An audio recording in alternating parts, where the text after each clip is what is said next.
Have you ever been trapped in a conversation that starts normal but then suddenly takes a dark turn?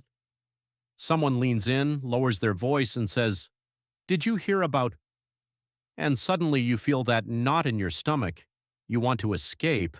You don't want to be part of tearing someone down, but you also don't want to be the buzzkill. You don't want to seem arrogant or make things incredibly awkward. So what do? Usually we just nod along, right? We awkwardly smile. This is a trap most of us fall into. We think participating in gossip builds a bond. We think it connects us. But psychology tells us the exact opposite. Gossip is actually a distrust accelerator. Even the person telling you the gossip secretly trusts you less the moment you join in. In this video, I'm going to show you 4 silent psychological techniques to stop gossip in its tracks without making enemies. But I've saved the most critical secret for the end.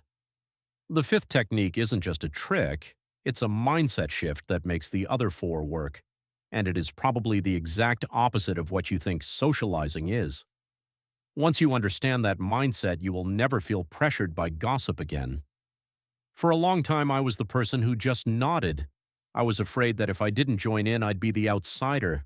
I'd laugh at the mean jokes because I wanted to fit in, but it felt draining. It felt fake. When I discovered these strategies, I realized something.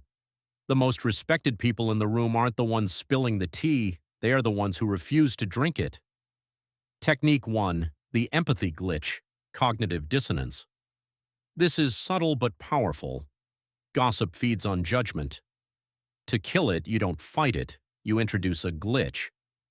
When someone says, "Look how lazy Sarah is, she's barely working," most people expect you to agree.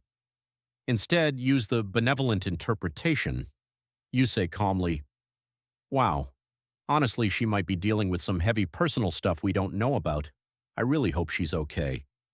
See what happened? You didn't attack the gossiper. You introduced empathy. This triggers what psychologists call cognitive dissonance. It creates an awkward mental conflict for them because gossip cannot survive in a compassionate environment. It silences them instantly but gracefully. Technique 2. The ego pivot, narcissistic supply.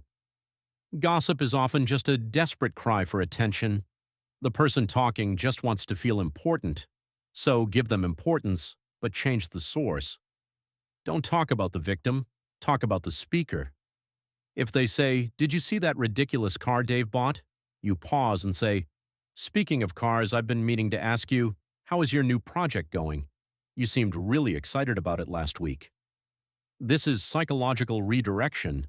Humans love talking about themselves more than anything else. You satisfy their ego, but you completely cut off the toxic topic. It steers the ship without rocking the boat.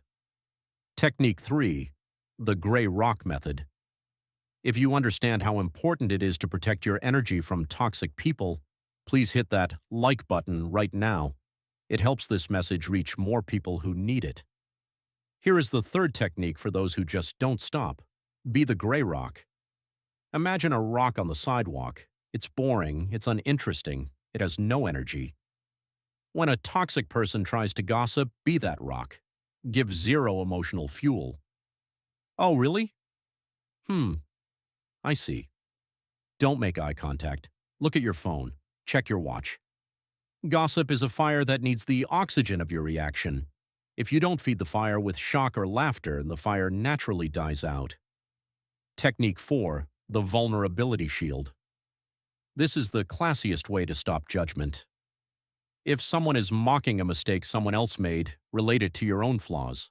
Simply say, "Honestly, I've made so many similar mistakes myself in the past, I'm really in no position to judge anyone." This is disarming.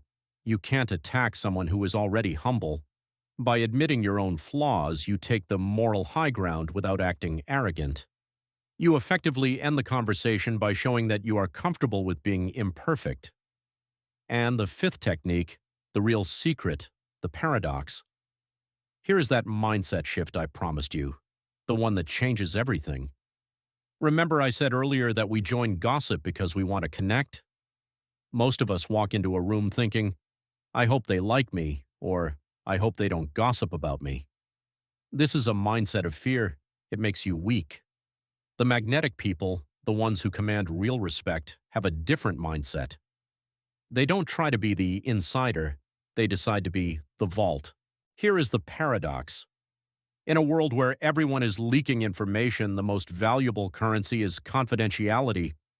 When you stop gossiping, you don't become boring, you become the safest person in the room. When people realize that information stops with you, that it goes into the vault and never comes out, they develop a deep subconscious respect for you. High-value people don't look for gossip partners, they look for vaults. So, the next time the whispering starts, don't worry about being awkward. Worry about your integrity. Be the vault. Which of these 5 techniques do you think will work best for you? Let me know in the comments. To master your psychology and unlock your best self, make sure to subscribe to Core Mind Code. See you in the next one.